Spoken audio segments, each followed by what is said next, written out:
میں نے خان صاحب کے وہ کویسچنز مجھے ضرور یاد ہیں جب وہ پوچھ رہے تھے کہ پرائم منسٹر تو میں تھا تو مجھے نکالنے کے لیے وہ کس کو کہہ رہے تھے کہ اس کو نکالو. خان صاحب کو گرفتار کرنے کی کوشش کی. وزیر اعلیٰ صاحب نے کہا ہے کہ خیبر پختونخوا کی ان کی فورس پہنچے گی. رانا ثناء اللہ جو ہے وہ ایک غنڈہ ہے, ان کے اوپر اپنی پارٹی کے لوگوں کے الزامات ہیں کہ وہ قاتل ہے. وہ پہلے اپنے آپ کو کلیئر کرے پھر کلیم کرے کہ وہ وزیر داخلہ ہے. دوسری بات جو انہوں نے کی ہے کہ اس دفعہ کراس کر کے دکھائیں. ہم نے پچھلی دفعہ کراس کر کے دکھایا. ان کی ریت سے بھرے کنٹینر, ان کی شیلنگ, ان کے کانچ کے روڈز, وہ ہمارے لیے ریت کی دیواریں ثابت ہوئی. اتنے خوف میں یہ آ گئے کہ انہوں نے آرمی کو بلا لیا, ان سے سنبھل نہیں رہا تھا. تو ہم ان کو بتا رہے ہیں کہ بڑھ کے مارنے کی ضرورت نہیں ہے. لوگ اتنے بیوقوف نہیں ہے کہ اتنی جلدی بھول جائیں گے. السلام علیکم ناظرین, سیاست اور پی کے دیکھ رہے ہیں. سہراب برکت آپ سے مخاطب ہے. کے پی ہاؤس میں موجود ہوں اس وقت اور خیبر پختونخوا کے پرومیننٹ پولیٹیشین کامران بنگش صاحب ہمارے ساتھ موجود ہیں. کہا یہ جا رہا ہے, یہ خبریں رپورٹ ہو رہی ہیں کہ خان صاحب نے لسٹ منگوا لی کہ جس دن مارچ تھا اس دن کچھ ایک منسٹرز جا کر یہاں پر آرام کر رہے تھے. لسٹ میں کامران بنگش صاحب کا بھی نام ہے. کامران صاحب السلام علیکم. وعلیکم السلام. سر, یہ بات سچ ہے کہ جس دن ہم لوگ سارے شلنگ کھا رہے تھے, آپ کے کارکن شلنگ کھا رہے تھے اور آپ لوگ یہاں کے پی ہاؤس میں موجود تھے؟ نہیں جی, بالکل بھی نہیں. ہم ڈی چوک پہ موجود تھے. ہاں, خان صاحب کے ساتھ سوابی تک آئے ہیں کنٹینر پہ, اس کے بعد اپنی ریلی کے ساتھ آئے. یہ جو پلانٹڈ سٹوری ہے یہ اپوزیشن اور کچھ اور ایلیمنٹس کی جانب سے ہے, جس کے بنیادی طور پر دو مقاصد ہیں. ایک تو اس میں ایک سٹل میسیج ہے کہ لانگ مارچ ناکام ہوا, جو کہ نہیں ہوا. لانگ مارچ ہمارا بڑا سکسیسفل گیا. دوسرا جو اس میں میسیج ہے وہ پارٹی میں رفٹ کریٹ کرنے کی, ڈس یونٹی کریٹ کرنے کی ہے. یہ دونوں جو ہے لیڈرشپ کو رپورٹ ہو چکی ہیں یہ چیزیں کہ یہ اپوزیشن کی طرف سے ایک پلانٹڈ, یعنی ایسی کوئی لسٹ بنی ہی نہیں. لسٹ بھی نہیں بنی. ایسے بھی لوگ ہیں کہ جو بالکل کے پی ہاؤس آئے ہی نہیں ہیں. میں تو 26 تاریخ کو دن کے 11:30 بجے ادھر کے پی ہاؤس آیا ہوں. یعنی انہوں نے جو رپورٹ کیا صبح 6 بجے کا وہ غلط ہے. ایسے لوگ بھی ہیں جو بالکل سرے سے کے پی ہاؤس آئے ہی نہیں ہیں. تو اس کا مقصد صرف اور صرف یہ ہے کہ جو پارٹی کے فور فرنٹ پہ جو فرنٹ رنرز تھے وہ لوگ ان کو ڈسکریڈٹ کیا جائے اور پارٹی میں ایک قسم کی ابہام اور غلط فہمی پیدا کرنے کی کوشش. وہ جو ریکارڈ ہے سارا اس دن کا کے پی ہاؤس کا, کون آیا کون گیا, وہ ریکارڈ موجود ہے. دیکھیں, میں آپ کے توسط سے چیلنج کرتا ہوں, کسی کے پاس بھی اگر وہ ریکارڈ ہے, سی سی ٹی وی کیمراز یہاں پر لگے ہوئے ہیں, ابھی آپ آئیں, آپ ریکارڈ ہو چکے ہیں, انٹری پہ ریکارڈ ہوتی ہیں ساری چیزیں, کوئی بھی چیز سامنے لے آئیں, میں استعفیٰ دے دوں گا. اچھا, ایک اور چیز بتائیں کہ عمران خان نے کہا کہ پی کے سے بہت سارے منسٹرز نے ہاتھ بھی جوڑے لوگوں کے آگے کہ وہ اسلحہ اپنے ساتھ نہ لے کر آئیں. اس میں کتنی زیادہ حقیقت ہے؟ اور پرومیننٹ اینکرز نے اس چیز کو رپورٹ بھی کیا ہے کہ کچھ جو منسٹرز تھے انہوں نے باقاعدہ لوگوں کو ہاتھ جوڑے کہ آپ اسلحہ بردار ہو کرنا چاہیں جلد سے. دیکھیں, ہمارے ایک کلچر ہے خیبر پختونخوا کے لوگوں کا, ہمارے پاس لائسنسڈ اسلحہ ہوتا ہے, ہر ایک کے پاس ہے. جو ہماری پرسنل سیکیورٹی ہوتی ہے, جو ہم انٹائٹلڈ ہیں جس سیکیورٹی کے لیے, وہ ہمارے پاس تھی. خان صاحب نے اس ریفرنس میں بات کی ہے. باقی کارکنوں میں جو اسلحے کی بات ہے اس کو غلط رپورٹ کیا گیا. خان صاحب کا ہرگز یہ مطلب نہیں. کارکنوں میں بھی تو وہ بھی تو کے پی کے کلچر میں آتے ہیں, اور ظاہر پٹھان کمیونٹی ایک زیادہ آئی تھی تو اس چیز کا خدشہ تھا کہ ان کے پاس اسلحہ گاڑی میں موجود ہو سکتا ہے. گاڑیوں میں ہو سکتا ہے موجود, جو اپنی سیفٹی کے لیے ہوتا ہے اور جو لائسنسڈ ہوتا ہے وہ اسلحہ تھا, ہم نے بھی دیکھا. لیکن جو تاثر پیدا کرنے کی کوشش کی جا رہی ہے کہ بہت زیادہ لوگوں کے پاس اسلحہ تھا, یہ بات ٹھیک نہیں ہے. لائسنسڈ اسلحہ جس کے لیے بندہ آتورائز ہوتا ہے پورے پاکستان میں اپنے ساتھ پرانے کے لیے, وہ لوگوں کے پاس ہوتا ہے. محمود خان صاحب کی ایک ویڈیو گردش کر رہی ہے, آج انگریزی اخبار میں بھی رپورٹ ہوئی, اور انہوں نے کہا کہ اگر خان صاحب کہیں گے تو ہم باقاعدہ کے پی فورس لے کر آئیں گے. یہ فورس کون سی ہے؟ کے پی کی گورنمنٹ کی ٹائیگر فورس یا اٹیک فورس؟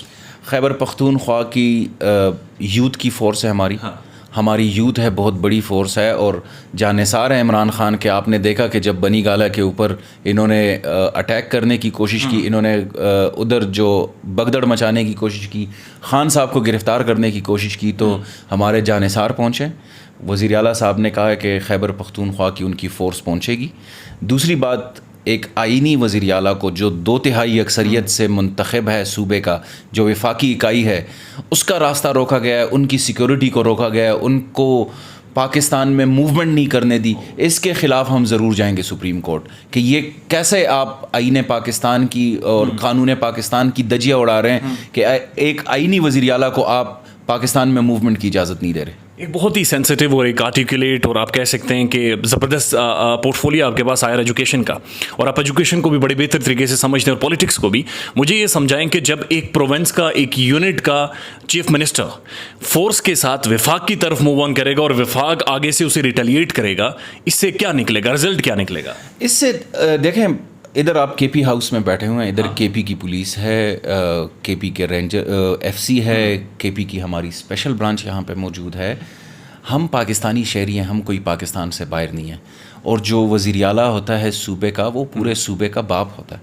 ان کے پاس اپنی سیکیورٹی ہوتی ہے. آپ ان کو کیسے روک سکتے ہیں؟ سب سے پہلے سوال یہ ہوتا ہے کہ کیا یہ اسلام آباد پاکستان کا حصہ نہیں ہے، یا خیبر پختونخوا پاکستان کا حصہ نہیں ہے؟ اگر وہ موو کر رہے ہیں پیسفلی، ابھی بھی اگر وزیر اعلیٰ صاحب آتے ہیں تو اپنی سیکیورٹی کے ساتھ آئیں گے. ادھر سندھ ہاؤس میں آپ نے دیکھا نہیں ہے، سندھ کی پولیس آئی ہوئی تھی. ادھر پنجاب ہاؤس میں پنجاب پولیس بیٹھی ہوئی ہے، جو گلو بٹ ہے، جنہوں نے یہ سب کچھ کیا ہے. تو یہ تو کوئی تک ہی نہیں ہے. بات سوال کرنے کی یہ بنتی ہے کہ کیا آپ ایک آئینی وزیر اعلیٰ کو، ایک صوبائی حکومت کے نمائندے کو روک سکتے ہیں پاکستان میں موومنٹ سے؟ یہ سب سے بڑا کویشچن ہے، جو کہ آئینی ذمہ داری ہے وفاقی حکومت کی، جن کو ہم نہیں مانتے امپورٹڈ سرکار کو. انہوں نے روکا ہے، اور اس کے اوپر ہم اپنا ہر آئینی اور قانونی اور سپریم کورٹ بھی جائیں گے. یہاں پر جو کے پی ہاؤس میں بیٹھے ہوئے ہیں، کچھ ہی فاصلے پر یہاں پر انٹیریئر منسٹری ہے، رانا ثناء اللہ بیٹھے ہوئے دھمکیاں دے رہے ہیں. اور ان کا جو ٹویٹ آیا ہے، انہوں نے کہا ہے کہ اب کراس کر کے دکھاؤ بیریئر، کوئی جگہ کراس کر کے دکھاؤ. دیکھیں، رانا ثناء اللہ جو ہے وہ ایک غنڈہ ہے. وہ ماڈل ٹاؤن سانحہ میں جو اس کا کردار رہا ہے وہ پوری دنیا کے سامنے ہے. ان کے اوپر اپنی پارٹی کے لوگوں کے الزامات ہیں کہ وہ قاتل ہے. وہ پہلے اپنے آپ کو کلیئر کرے، پھر کلیم کرے کہ وہ وزیر داخلہ ہے. دوسری بات جو انہوں نے کی ہے کہ اس دفعہ کراس کر کے دکھائیں. ہم نے پچھلی دفعہ کراس کر کے دکھایا. ان کے کنٹینر، ان کی ریت سے بڑے کنٹینر، ان کی شیلنگ، ان کے کانچ کے روڈز، وہ ہمارے لیے ریت کی دیواریں ثابت ہوئی. اور اتنے خوف میں یہ آ گئے کہ انہوں نے آرمی کو بلا لیا، ان سے سنبھل نہیں رہا تھا. تو ہم ان کو بتا رہے ہیں کہ بڑھ کے مارنے کی ضرورت نہیں ہے. لوگ اتنے بے وقوف نہیں ہے کہ اتنی جلدی بھول جائیں گے. آپ نے آرمی کو بلایا، آپ سے خود کچھ نہیں سنبھل رہا تھا. ہم پرامن تھے. اگر ہمارے اوپر کوئی کسی قسم کا تشدد ہوگا تو ہم اپنا حق محفوظ رکھتے ہیں کہ ہم اپنی حفاظت کریں گے. اٹک پل آپ لوگوں نے کراس کیا، جو سب سے بڑی رکاوٹ تھی. کون سا ایسا پلان تھا؟ ہم نے دیکھا کہ جو سب سے زیادہ رانا ثناء اللہ کی پلاننگ تھی وہ اٹک پل سے روکنا تھا. What was that last moment strategy جس نے وہاں وہ کراس کرنے میں؟ دیکھیں، 3 جگہوں پہ جو ہے وہ بلاکیجز تھیں، بلاکیٹس تھے. ایک جو جس وقت آپ سوابی سے پنجاب کی حدود میں انٹر ہوتے ہیں تو انہوں نے کنٹینرز لگائے ریت سے بھرے، اور پھر ساتھ میں ادھر ہمارا ایک کارکن بھی شہید ہوا، آپ کو پتہ ہوگا، سید احمد جہان. اس کے بعد کانچ کی سڑک بنائی انہوں نے، اور پھر جو کھنڈا تار ہم بولتے ہیں، جو وہ لگا لی. وہ ہم نے کراس کر لی. پھر اس کے بعد جو برہان کی کٹی پہاڑی ہے، اس سے پہلے انہوں نے یہی کچھ کیا. اور کٹی پہاڑی پہ پولیس جو ہے، ان کی جو گلو بٹ فورس ہے، یہ پہاڑی پر بیٹھی ہوئی تھی، یعنی اوپر سے. وہ اوپر سے شیلز پھینک رہے تھے، لوگوں کی گاڑیوں کے اوپر پتھر پھینک رہے تھے، لوگوں کے اوپر شیلز پھینک رہے تھے، لوگوں کے اوپر تشدد کر رہے تھے. ہمارے ایک سابق وفاقی وزیر عمر ایوب خان، ان کے اوپر بھی تشدد ہوا. یہ 3 جگہ جو ہے موٹر وے کے اوپر بلاکٹس تھے. ہماری ریلی پہنچی ہے ایک جو کے پی سے، جو پشاور اور سوابی اور ان ایریا سے پہنچی ہے. ایک ہماری پہنچی ہے ہزارے کی، اور ایک ہماری پہنچی ہے ڈی آئی خان کی. ان 3 ریلیز کے سامنے پھر گلو بٹ فورس جو ہے وہ سسٹین نہ کر سکے اور وہ بھاگ گئے.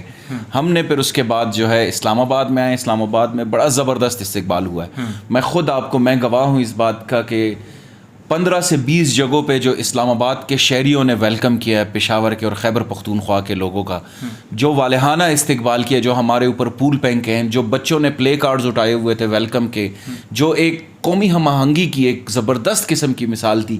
یقین کریں اس دن مجھے اتنا اچھا لگا، مجھے پاکستانیت فیل ہو رہی تھی کہ اسلام آباد کی خواتین روڈز پہ آ گئی تھی، اسلام آباد کے ینگ لوگ، بچے، انہوں نے پلے کارڈز اٹھائے ہوئے تھے، ہمارے اوپر پھول پھینک رہے تھے، وہ ہمیں اون کر رہے تھے. اور اس کے بعد جو سب سے بڑا جو انہوں نے زیادتی کی ہے وہ ڈی چوک کے اوپر کی ہے.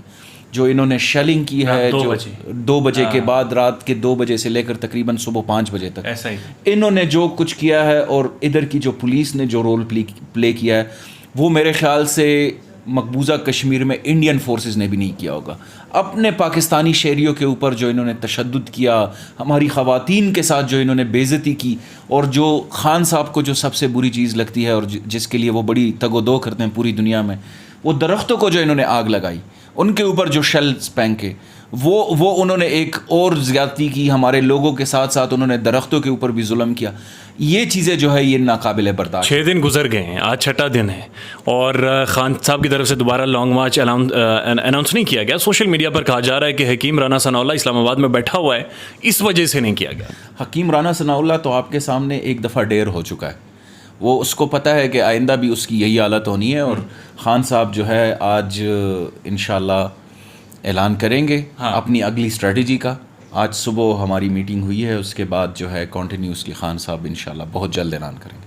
بینگ ینگ پولیٹیشین آپ ہیں، مراد سعید صاحب ہیں، شہریار آفریدی صاحب، علی محمد خان صاحب، آپ کو کیسا محسوس ہو رہا ہے کیسے ڈیموکریٹک پروسیس کا حصہ بنتے ہوئے کہ جہاں پر ایجیٹیشن کی بھی اجازت نہیں ہے، جہاں پر 35,000 شل مارے جائیں، ربر بلٹس فائر کی جائیں اور اس ٹیررزم کے کیسز بنائے جائیں آلموسٹ؟ دیکھیں میں یا جیسے آپ نے بات کی مراد سعید، شاہد خٹک، فاروق حبیب، علی محمد خان، شہریار آفریدی، تیمور جگڑا، ہمیں سیاست میں آنے کا کوئی شوق نہیں تھا. میری تو پبلک سروس ہو چکی تھی، میں 17 گریڈ میں سرکاری افسر بن چکا تھا. ہم جیسے لوگوں کو موقع دینا خان صاحب کی جانب سے یہ میرے خیال سے انپریسیڈنٹڈ ہے. ہمارے پولیٹیکل کلچر میں اربوں پتی لوگ جو ہے وہ پالیٹکس میں سسٹین کر پاتے ہیں. خان صاحب نے اپنی یوتھ کے اوپر ٹرسٹ کیا، یہ ایک ان کی مہربانی ہے اور اس پاکستان کے ساتھ ان کی ایک بلائی ہے. دوسری جو آپ نے بات کی ہے ایز اے پولیٹیکل ورکر، میں 15-16 سال سے پی ٹی آئی کے ساتھ ہوں. ویسے ہی مراد سعید ISF کے زمانے سے ہے، ہمارے بہت اچھے کلوز کولیگ ہیں. ہماری ٹریننگ ایک ہو چکی ہے. ہم نے مشرف کا دور بھی دیکھا، ہم نے مشرف کی ڈکٹیٹرشپ بھی دیکھ لی، جوڈیشری موومنٹ بھی دیکھ لی، ہم نے جو بہت بڑی ڈسپلیسمنٹ تھی وہ بھی ہم نے دیکھ لی. تو ہماری ایک ٹریننگ ہو چکی ہے. ان باتوں کی تو کوئی پرواہ نہیں ہے کہ پرچے ہوں گے، ایجیٹیشن ہوگی، اس طرح کی چیزیں ہوگی. ہاں لیکن یہ ضرور ہوتا ہے کہ جب ملک کے ساتھ زیادتی ہوتی ہے، جو یہ غلام آ چکے ہیں، جو یہ قوم غلامی کی قیمت ادا کر رہی ہے، مہنگائی کی صورت، معیشت کی تباہ کاری کی صورت، یہ جو چوروں کا ٹولہ بیٹھا ہوا ہے، یہ ایک دوسرے میں بندر بانٹ کر رہے ہیں، تو ایز اے پاکستانی ہمارا دل دکھتا ہے اور ہم چاہتے ہیں کہ ہم مزید کچھ کریں اس کے لیے. کامران بنگش صاحب، آخری سوال اگر جواب دیں تو. جی انشاءاللہ. جو سائفر آیا امریکہ سے، اس میں foreign minister of Pakistan address نہیں تھا، اس میں کون ایڈریس تھا؟ یہ خان صاحب نے بھی پوچھا ہے اپنے جلسوں میں کہ وہ کس کو بتا رہے تھے. نہیں، ایڈریس کون تھا اس میں نے تو نہیں دیکھا جو سائفر تھا. آنیسٹلی میں نے شاہ محمود قریشی صاحب نے کہا ہے کہ ان کے کہنے پر سائفر پہلے نہیں دیا گیا بلکہ ان کے کہنے پر بعد میں سائفر نکلوا کے انہیں دیا گیا. ہم نے نہیں دیکھا. وہ ایک نیشنل سیکرٹ ہے، سپریم کورٹ کے پاس ہے، نیشنل اسمبلی کے اسپیکر کے پاس ہے، پرائم منسٹر نے دیکھا تھا اور ہمارے جو شاہ محمود صاحب ہیں انہوں نے دیکھا. اس کے بغیر کسی نے دیکھا نہیں ہے. میں نے نہیں دیکھا، لیکن میں نے خان صاحب کے وہ کویسچنز مجھے ضرور یاد ہیں جب وہ پوچھ رہے تھے کہ پرائم منسٹر تو میں تھا تو مجھے نکالنے کے لیے وہ کس کو کہہ رہے تھے کہ اس کو نکالو. بہت شکریہ کامران صاحب. تھینک یو سو مچ. کامران بنگش صاحب کا بھی سوال ہے جی، اور پورے پاکستان کا سوال ہے. پریزیڈنٹ آف پاکستان نے 12 مئی کو خط لکھا چیف جسٹس آف پاکستان کو کہ اس سائفر کو سامنے لایا جائے اور اس کے اوپر جوڈیشل کمیشن بنایا جائے اور بتایا جائے کہ پاکستان کا فارن منسٹر اس میں ایڈریس کیوں نہیں تھا. اپنا خیال رکھیے گا. اللہ حافظ.